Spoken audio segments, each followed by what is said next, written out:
que darle un aplauso a Richard. Es el primer invitado que tenemos en la Me cabina siento acá. distinguido, parte de este programa.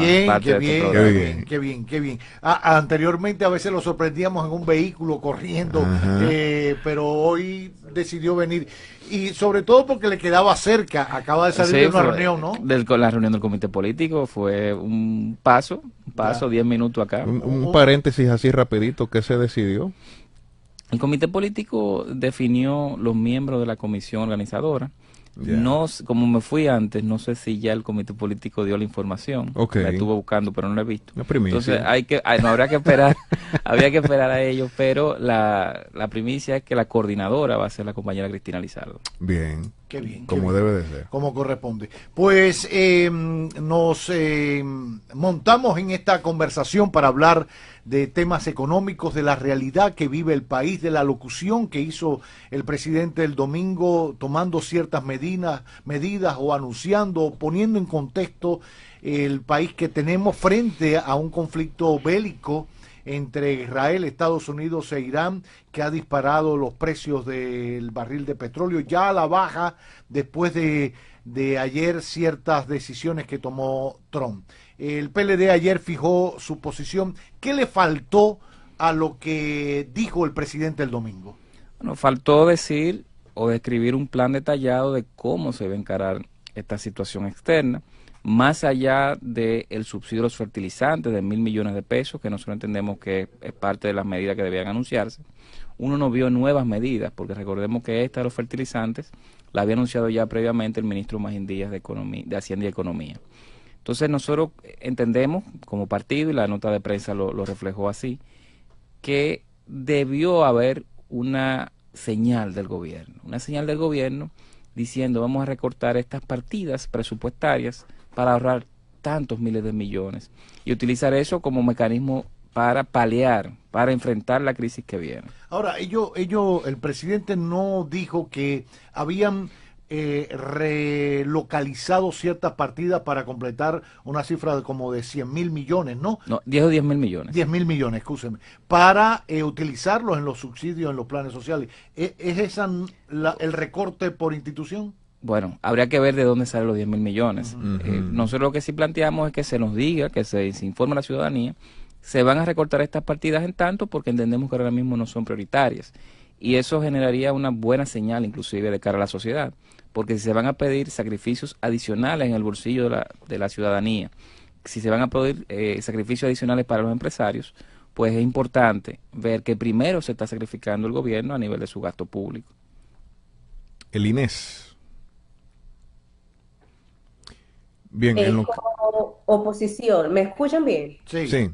Perfecto. Pues ustedes como oposición, ¿cuál entienden debería ser la medida más urgente de la que se debería estar hablando en este preciso momento y que desde ya debería estar puesta en marcha? Hay dos. Primero, tratar de transparentar la fórmula de cálculo de los combustibles, del precio de los combustibles. Aquí hay algo que se llama el precio de paridad de importación, PPI. Es algo que uno no entiende bien cómo se calcula, uno puede inferirlo, pero al final es un poco desconocido. Yo mismo me sorprendí de que el subsidio para esta semana, que se anunció el viernes pasado, eran 1.900 millones de pesos, cuando se produjo un aumento de 10 pesos el galón en los combustibles. Entonces, por lo menos el cálculo que tenía era un subsidio sin aumento de alrededor de 2.000 millones de pesos. Con esa magnitud de aumento yo esperaba un subsidio de alrededor de 1.500 millones de pesos. Pero evidentemente yo tengo información incompleta, porque no sabemos cómo es que se calcula el precio de paridad de importación. Eso es en un primer punto. Y el segundo, hay que enfatizar la producción agropecuaria y la soberanía alimentaria. Además de los fertilizantes, aquí dependemos mucho del maíz importado y también del gasoil regular, que es el que se usa en la mecanización de la agricultura. Entonces, hubiese sido bueno, quizás lo vamos a ver más adelante, pero hubiese sido bueno que en esa locución del presidente su equipo hubiese incluido esquemas de subsidio para evitar que suban los precios a como está el petróleo ahora y a como probablemente está subiendo ya el maíz por efecto de el aumento del precio de los fletes. Y un tercero, si se quiere, es que a medida que van subiendo los fletes, cuando llegan a aduana los productos importados, pues esos productos valen más porque los fletes suben de precio. Claro. Algo que no se hizo en 2021 y debió haberse hecho cuando la crisis de los contenedores en ese momento, post pandemia, y que creemos que se debe hacer ahora, es cobrar los aranceles, los impuestos aduanales con fletes previo al conflicto. Es decir, que no se cobre aranceles o impuestos con esos fletes aumentados, lo que se traduce evidentemente en un aumento de precio al consumidor final.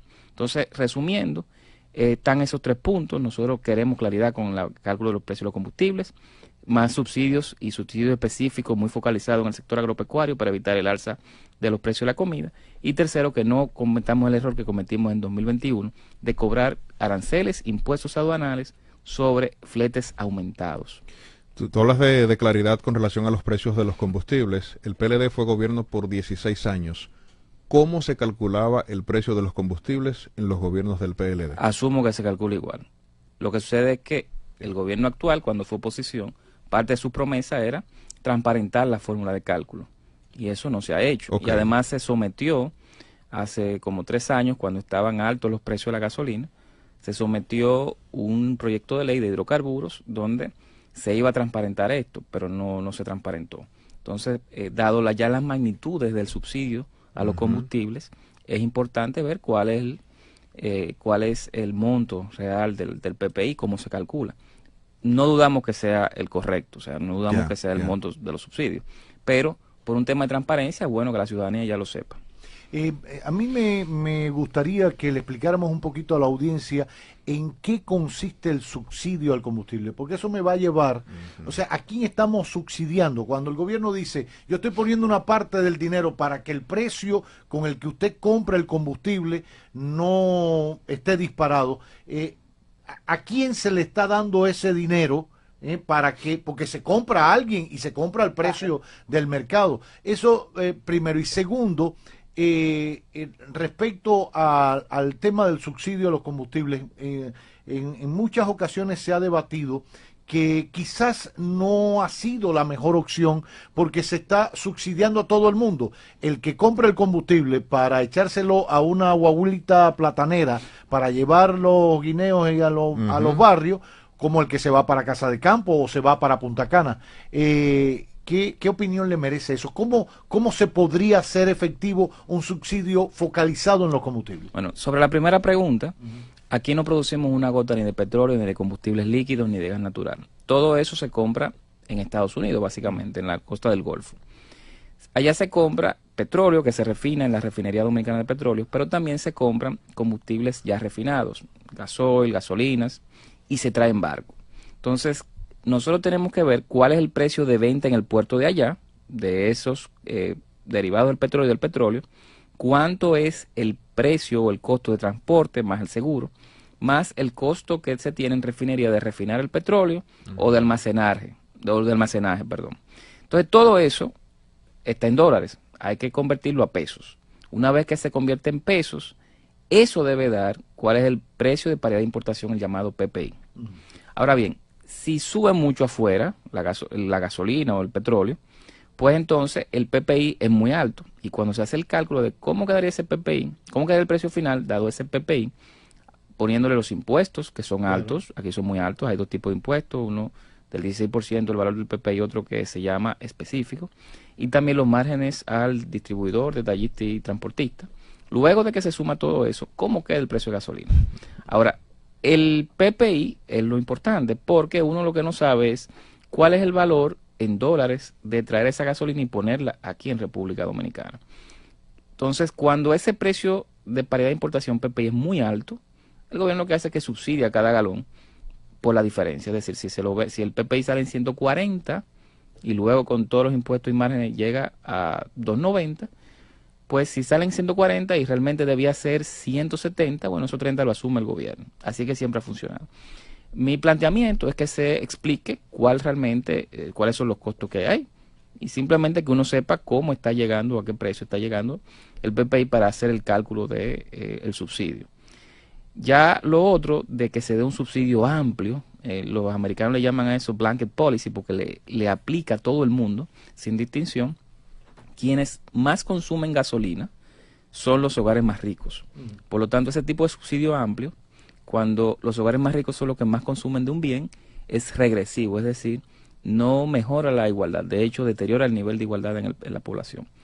Por lo tanto, desde un punto de vista microeconómico, y aquí voy a hablar de dos puntos de vista, microeconómico, no hace mucho sentido ese tipo de política. Ahora, desde el punto de vista, de la economía política, de cómo la gente reacciona, de cómo se golpea el bolsillo de la gente, pues ese tipo de políticas es un paliativo para una clase media que tiene tiempo viendo erosionado su poder adquisitivo, porque no solamente sube mucho la comida, que subió mucho en 2025, sino que está subiendo mucho el mantenimiento del residencial, el colegio de los niños, está subiendo mucho los vehículos y su seguro, está subiendo mucho también el campamento de verano, aquellos que lo pueden poner en campamento de verano.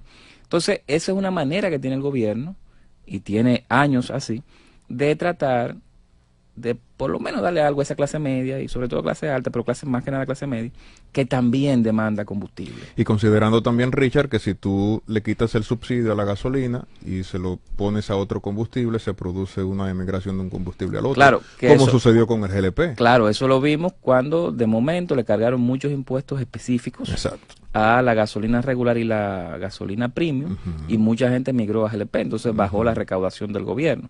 Ahora, hay un problema con esto, es que si se elimina el subsidio a las gasolinas, pues automáticamente viene un tema, y es que la gasolina es un componente de costo muy importante en prácticamente todas las actividades productivas del país. Exacto. Si eso sucede, bueno, el costo aumenta y por lo tanto los precios finales de eso vienen a aumentar, lo que es equivalente a decir que va a haber un aumento importante de la inflación. Entonces, este subsidio, además de que le da un poquito de apoyo desde el punto de vista del Estado a la clase media y clase alta, que son los que pagan realmente los grandes impuestos en República Dominicana, pero también es un contenedor, es un paliativo de la inflación para que no se traspase hacia otros bienes finales. Exacto. Antes de darle la palabra a Inés y su siguiente pregunta, yo quiero volver o precisar algo sobre el tema de los combustibles. La gente se pregunta, ¿por qué aumentar el precio? En otros países se ha aumentado automáticamente mucho más de lo que hay acá, etcétera. ¿Por qué aumentarlo si el combustible que estamos consumiendo ahora se compró hace meses al precio que ya se venció? O sea, no han empezado los bombazos de verdad y ya se disparó. Es verdad que se disparó en el mercado, pero todavía no hemos salido a comprarlo. ¿Y por qué yo tengo que pagar la bomba que todavía no ha caído? Aquí nosotros tenemos una capacidad de almacenaje como de 20 días, más o menos, son 3 semanas. Pero muchas veces las personas pensábamos, yo incluyéndome a mí, uno piensa que si está almacenado para 20 días de trabajo, bueno, se saca y cuando se acaba es que se renueva por otros 20 días, ¿no? Cómo funciona es que a medida que se va consumiendo, bueno, se va comprando nuevo combustible. La idea es que nunca se quede vacía esa reserva, porque es para, si pasase un evento donde se cierran los mercados, no hay combustible físico, no hay petróleo físico, pues el país poder operar con cierta normalidad durante más o menos 3 semanas. Entonces, a medida que se va comprando, se van dando los precios nuevos. Y recordemos que cuando se compra combustible, aunque sea para 2 meses, 3 meses con antelación, no sé cuál es la frecuencia o cuál es el periodo hacia futuro que se compra acá, pero nosotros tenemos que tener la contingencia de que si sigue elevado, pues no vamos a estar pagando un combustible barato cuando lo va a comprar caro más para adelante. El Inés. Richard, en New Jersey, que es donde me encuentro actualmente, desde finales de febrero ya los combustibles han subido más de un 40%. Ha subido obviamente el precio de los alimentos, sin embargo, la calidad de los servicios ha sido la misma. Y con esto voy a que el presidente Abinader durante su alocución advirtió que iba a haber un incremento en las tarifas del transporte, en los combustibles, en los alimentos y la electricidad. Sobre todo en un país donde hemos visto un sistema eléctrico deficiente. Hace poco un apagón generalizado, que no es la primera vez que pasa. ¿Qué le merece a la oposición todo este esquema? Sobre todo con un descontento que hay siempre con la electricidad, sobre todo recientemente con aumento en las tarifas y el servicio, obviamente con una calidad que deja mucho que desear. Mira, el presidente, bueno, no sé si fue el presidente o uno de sus ministros, que en algún momento dijo que se tenía contratado ya todo el carbón que necesitaría Punta Catalina hasta final de año. Lo dijo el Lo dijo el presidente. Sí. Y también que las plantas de gas que funcionan con gas natural, que es el combustible que explica el 40% de la energía que se consume en República Dominicana, pues que esas plantas tienen ya asegurado el suministro de gas a precio fijo también hasta final de año. Si eso es así, no debería aumentar de manera relevante el consumo o el costo de generación eléctrica por parte de las EDES, porque lo que quedaría es un 9-10% que se produce con fibra número 6, que es un combustible derivado del petróleo. Entonces, si están los contratos fijos, con precios fijos de gas y de carbón hasta final de año, uno podría pensar, por lo dicho por las mismas autoridades, que no habrán presiones sobre la tarifa eléctrica. Ahora, puede haber presiones, y aquí hay que ser responsable y decirlo, si se da un evento donde, y esto es una probabilidad, no es que vaya a pasar, no estoy diciendo que va a pasar, es una probabilidad, donde el gas natural se hace muy caro en Europa, como se ha hecho caro, y en Asia, como también se ha hecho caro, producto de la escasez en Qatar, porque Qatar cerró su producción de gas, pues los productores de gas americanos, que tienen contratos en este lado del mundo con sus clientes, lo que hacen es que derivan el gas, en vez de venderlo acá, lo venden en Asia, lo venden en Europa, que es más caro, y pagan cualquier penalidad contractual que tengan con sus clientes en América. Si es así, habría que salir a buscar gas más caro. O sea, le tienen suficiente ganancia como para pagar, sí, claro, la penalidad. Más el costo de transporte hacia allá, todo eso, le sale rentable. Y ellos optimizan su beneficio. Claro, optimizan su beneficio en base a los precios que hay en Europa. Por suerte tú no has pasado iniciando el invierno, sino saliendo ya el invierno en el hemisferio norte. Pero si eso pasase, bueno, ahí habrían presiones importantes sobre el precio de la tarifa, o al menos sobre la situación financiera de las sedes. Ahora bien, desde hace mucho tiempo el Fondo Monetario estaba hablando de que las sedes deben aumentar su tarifa. Eso podría ser. Ahora bien, es un poco difícil explicarle a la población que tiene que pagar electricidad más cara si lo que vemos es que las pérdidas eléctricas de las sedes siguen aumentando. Y no solo el Fondo Monetario, el Pacto Eléctrico obligaba a ir, ajustando la tarifa eléctrica. Sí, pero como en el pacto eléctrico también se hablaba de reducción de pérdidas y lo que hemos tenido lo opuesto, de que el gobierno tenía que transferir para reducción de pérdidas eléctricas y no ha transferido el gobierno quizás la mitad de lo que debería transferir, pues entonces ahí se han hecho múltiples incumplimientos, no violaciones, incumplimientos a las metas del pacto eléctrico. Pérdidas del sector eléctrico es gente que recibe electricidad, empresas, hogares, y la EDE no le llega a facturar. Y si no le factura, evidentemente que no cobra. Bueno, en esa misma dirección se habla de que el 80% tanto del petróleo como del gas que se comercializa en el estrecho de Hormuz es adquirido por el mercado asiático, y que al cierre del estrecho, entonces ellos salen a buscar el petróleo y el gas que necesitan en otros mercados. ¿Cuáles son esos otros mercados y cómo nos afecta a nosotros? Vamos muy conectados allí con lo que conversamos. Son dos. El Mar del Norte, que es todo lo que es la península escandinava de Noruega, Suecia, esa zona, más Inglaterra. En ese mar hay mucho petróleo y gas, bueno, se compraría ahí. Y también el petróleo que se produce en Estados Unidos y otros más pequeños. Estados Unidos es el mayor productor de petróleo del mundo ahora mismo. Otros más pequeños como posiblemente Venezuela, México, Brasil, que son otros productores que no están en la zona del Golfo. Ahora, si nosotros compramos de Estados Unidos, que es nuestro principal proveedor, y ese petróleo pudiese comenzar a derivarse hacia Asia, pues entonces habría ya un problema de petróleo físico, de encontrar petróleo físico a los precios que uno está viendo, que ya están altos. El doctor Leonel Fernández, en una entrevista que nos concedió hace unas semanas, decía que ante esta realidad, sobre todo de este lado del continente, ya que estamos dividiendo por zonas donde hay petróleo y gas, etcétera, pudiera retomarse una idea similar a la de Petrocaribe, que en algún momento funcionó y por otra dejó de funcionar por incumplimiento, porque era el trueque de petróleo de una parte de la factura petrolera por bienes de otro país. Nosotros le dábamos una parte pagando en especie, para que la gente entienda, tipo los indios y eso, cuando un intercambio, le dábamos habichuelas, pero resulta que las habichuelas, producirlas aquí era más cara que lo que se producía en Venezuela y no era negocio, y así se fue deteriorando. Hay condiciones en el continente como para que renazca un modelo similar a Petrocaribe, pagando el 50%, decía el doctor Fernández, en dinero, ¿no?